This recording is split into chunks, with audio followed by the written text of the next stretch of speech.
Hello friends, आज मैं आपके सामने एक नई वीडियो ले आई हूँ। आज हम करेंगे बैंकिंग सिस्टम। तो सबसे पहले आपको तो पता ही होगा ये आरबीआई का इस्टेब्लिशमेंट कब हुआ। आरबीआई इस्टेब्लिशमेंट हुआ 1 अप्रैल 1935 को अकॉर्डिंग टू आरबीआई एक्ट 1934। और जो ये आरबीआई एक्ट था ये पास्ड हुआ था 1934 में। आरबीआई का इस्टेब्लिशमेंट हुआ है 1935 में और according to RBI act 1934। RBI का फर्स्ट गवर्नर कौन है? आरबीआई का फर्स्ट गवर्नर था ओसबोर्न स्मिथ।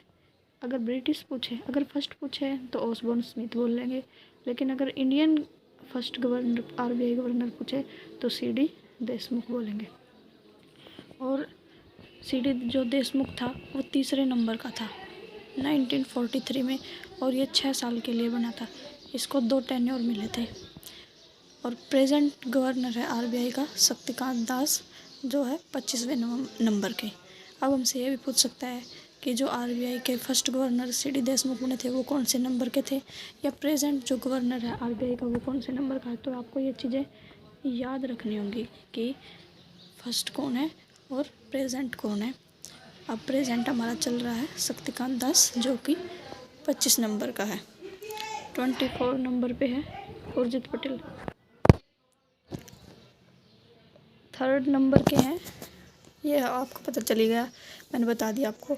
आरबीआई का फर्स्ट गवर्नर अगर इंडियन पूछे तो सीडी देशमुख है, जो कि तीसरे नंबर का है। और 25वें नंबर का है शक्तिकांत दास, जो कि प्रेजेंट में है।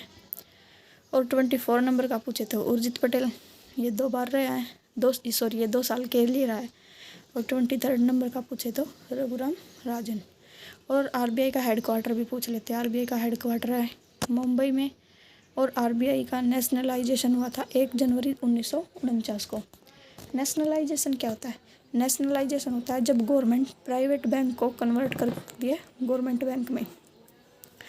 जो गवर्नमेंट हमारी वो प्राइवेट बैंक को जब कन्वर्ट करती है गवर्नमेंट बैंक में, उसको कहते हैं नेशनलाइजेशन। ये नेशनलाइजेशन इंदिरा गांधी ने किया था 1950। इंदिरा गांधी ने किया था 1955 में। 1 जनवरी 1955 को एसबीआई का नेशनलाइजेशन हुआ और 1 जनवरी 1949 को आरबीआई का नेशनलाइजेशन हुआ। और अगर हमसे ये पूछे, पहला पूछे तो हम कहेंगे 1949 में। अगर ये पूछे हमारे से कि पहला किसका हुआ तो हम आरबीआई का कह सकते हैं। लेकिन अगर ये पूछे ना मेजर कितने हुए, मतलब सबसे ज़्यादा कितने हुए, सबसे ज़्यादा हुए थे 1969 में 14 बैंकों का हुआ था। और 1980 में हुआ था 6 बैंकों का। और हमसे ये भी पूछ सकते हैं कि नेशनलाइजेशन किन किन बैंकों का हुआ था, तो हमें ये पता होना चाहिए कि ये ऐसे पता किया था हमने कि भाई गवर्नमेंट ने बोला कि जिसके पास 50 करोड़ से ज़्यादा डिपॉजिट है ना, उन बैंकों को नेशनलाइजेशन कर दो। तो उस टाइम हमारे पास पाए गए थे 14 बैंक। लेकिन जब 1980 में किया गया तो उसमें बोला गया कि जो 200 करोड़ से ज़्यादा डिपॉजिट है जिन बैंकों के पास, उनका नेशनलाइजेशन कर दिया जाए। तो उस टाइम हुए थे 6 बैंकों का। तो ये क्वेश्चन इंपॉर्टेंट है कि 1969 में कितने बैंकों का हुआ और 1980 में कितने का हुआ, और मेजर कितने बैंकों का हुआ। अगर ये पूछे सबसे ज़्यादा कौन सा हुआ तो हम बोलेंगे 1969 में 14 बैंकों का हुआ। और 1993 में जो न्यू बैंक ऑफ इंडिया है उसको मर्ज कर दिया गया पीएनबी के अंदर। न्यू बैंक ऑफ इंडिया है उसको पीएनबी में मर्ज कर दिया गया। और 2018 में देना और विजय बैंक को बैंक ऑफ बड़ौदा में मर्ज कर दिया गया। जब इंदिरा गांधी ने बैंकों का नेशनलाइजेशन किया था उसका मेन ऑब्जेक्टिव क्या था? उसका मेन ऑब्जेक्टिव था जो फाइनेंशियल इंक्लूजन है उसको बढ़ाना।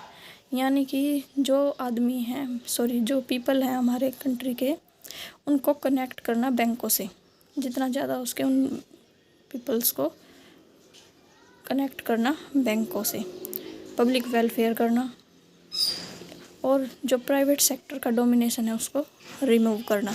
ये 3 मेन ऑब्जेक्टिव थे। वैसे तो बहुत सारे, लेकिन ये 3 मेन ऑब्जेक्टिव थे नेशनलाइजेशन के।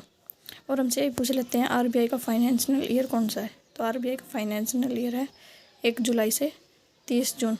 1 जुलाई से 30 जून का जो टाइम पीरियड है इसी को हम मॉनेटरी पॉलिसी टाइम भी कहते हैं। तो आज के लिए इतना ही करेंगे, कल इससे आगे हम मॉनेटरी पॉलिसी पढ़ेंगे। अगर आपको वीडियो अच्छी लगती है तो प्लीज़ चैनल को सब्सक्राइब किया करो और चैनल को शेयर किया करो।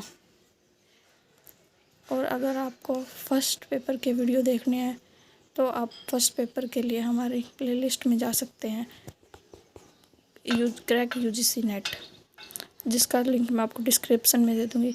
अगर आपको वीडियो सच में अच्छी लगती है ना तो प्लीज़ कमेंट किया करो। अगर आपको कुछ लगता है कि हाँ ये मैंने मिस कर दिया तो आप बता दिया करो मेरे को, मैं उस पर वीडियो ले आऊँगी। आप चैनल को सब्सक्राइब कीजिए और शेयर कीजिए। Thank you so much.